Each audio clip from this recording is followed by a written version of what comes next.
여기는 어떻게? 지금은 아니돼요. 아니돼요! 사고의 사초가 아니라 진실을 담은 가장사초지요. 안 돼. 안 돼. 어떻게든 막아야 돼.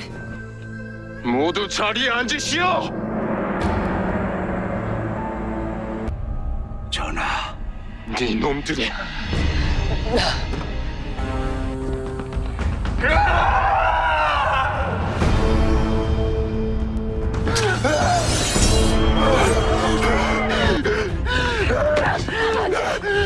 정량 주턱이 말이야!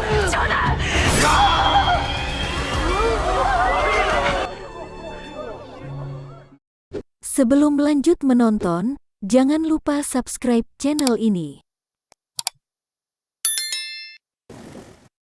Episode ini dibuka dengan Raja Ihon yang menunjukkan sebuah tarian sakral yang melambangkan umur panjang dan kemakmuran.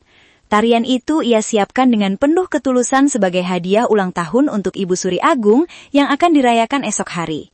Melihat sang raja menari dengan hati yang tulus, keyakinan pun tumbuh bahwa sosok raja kejam dan zalim yang tertulis dalam buku sejarah bukanlah Raja Ihon yang sesungguhnya. Di saat itu pula, raja meminta Jiyong untuk tidak pergi, meskipun suatu saat buku Mangun Rock ditemukan. Ia ingin Jiyong tetap tinggal dan menjadi pendampingnya. Ketulusan raja membuat hati Jiyong goyah, terlintas keinginannya untuk tidak kembali ke dunia asalnya. Namun hal itu tidak mungkin ia lakukan, ia harus tetap kembali demi ayahnya. Meski kecewa, Raja Ihon menerima keputusan Jiyong, dan meyakini bahwa suatu hari nanti mereka akan kembali bertemu di dunia yang sama. Mereka masih belum mengetahui bahwa buku Mangun Rock yang membawa Jiyong ke era dinasti Joseon adalah buku harian raja yang berisi catatan setiap hidangan buatan Jiyong khusus untuknya. Keesokan harinya, Pangeran Jaesan mulai menjalankan rencananya untuk membongkar kejahatan Ibu Suri Agung terhadap mendiang ibu sang raja. Seluruh keluarga istana dan para pejabat berkumpul untuk merayakan pesta ulang tahun Ibu Suri Agung.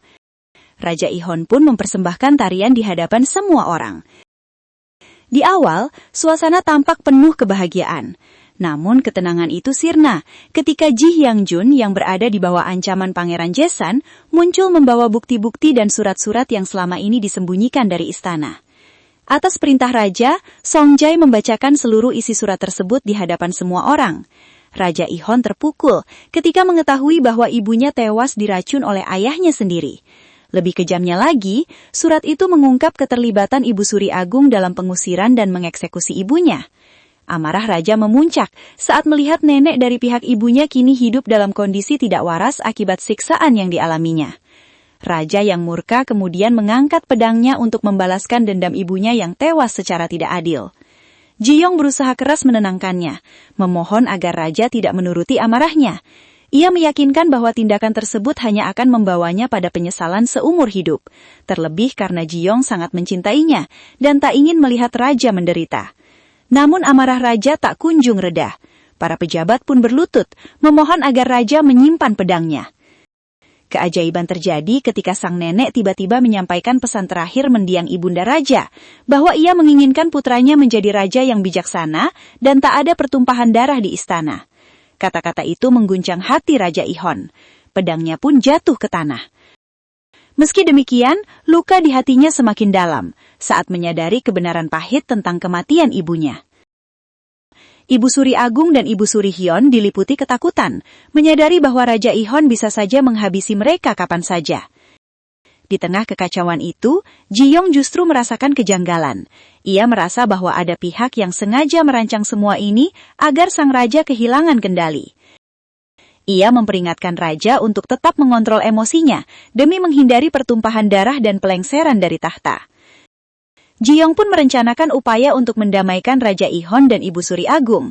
Ia yakin perpecahan inilah yang menjadi awal sejarah kelam Raja Ihon yang dianggap sebagai raja kejam dan akhirnya dilengserkan dari istana. Jiyong berharap kedatangannya ke masa ini dapat mengubah sejarah menjadi lebih damai. Di sisi lain, amarah Pangeran Jaesan memuncak karena Jiyong terus menggagalkan rencananya. Tak sabar merebut tahta dari sang raja, Pangeran Jaesan menyiapkan serangan kedua pada malam itu juga. Namun kali ini Jiyong yang menjadi target utama mereka. Namun rencana itu terdengar oleh Songjai. Sayangnya ia kepergok oleh pengawal Pangeran Jaesan dan ditangkap untuk dijadikan sandera. Para pejabat yang memihak Pangeran Jaesan mulai bergerak dan menculik Ji-yong. Beruntungnya, Gong-gil berhasil menggagalkan penculikan tersebut. Sementara itu, pengawal menyampaikan pesan kepada raja bahwa Songjai berada dalam bahaya di hutan Salgoji. Para pengkhianat pun menjebak raja dengan mengatakan bahwa Ji-yong juga telah diculik oleh para pemberontak yang bersembunyi di hutan tersebut. Mengetahui kekasih dan sahabatnya terancam, Raja Ihon segera bergegas bersama pasukan untuk menyelamatkan mereka. Rupanya kepergian raja dari istana dimanfaatkan Pangeran Jaesan untuk mengambil alih kekuasaan dan mengibarkan tanda pemberontakan. Ia mengenakan masker Raja Ihon, berniat memfitnah bahwa sang rajalah pelaku pembantaian di istana, dan tercatat sebagai raja yang kejam dan zalim. Pangeran Jaesan pun menemui Ibu Suri Agung dan meluapkan kekecewaannya karena gagal naik tahta menjadi seorang raja. Ia menuduh Ibu Suri Agung telah menghancurkan segalanya, karena lebih memilih Raja Ihon sebagai pewaris tahta. Tanpa ragu, Pangeran Jaesan menusuk Ibu Suri Agung dengan pedangnya. Episode ini ditutup dengan Raja Ihon yang tiba di hutan Salgoji. Ia berusaha menyelamatkan Songjai yang terikat dan tergantung. Namun usaha itu justru membuat Songjai semakin takut akan keselamatan raja, karena para pengkhianat telah mengincarnya. Dan benar saja, serangan pun terjadi. Tanpa ragu, Songjai mengorbankan nyawanya demi melindungi raja. Pertempuran terjadi, suasana menjadi sangat menegangkan. Raja Ihon tak kuasa menahan duka atas kehilangan sahabatnya sejak kecil. Apakah kemenangan berpihak pada Raja Ihon, ataukah ia benar-benar akan dilengsarkan dari istana? Yuk, kita bahas episode selanjutnya di K-Drama Entertainment. Bye-bye!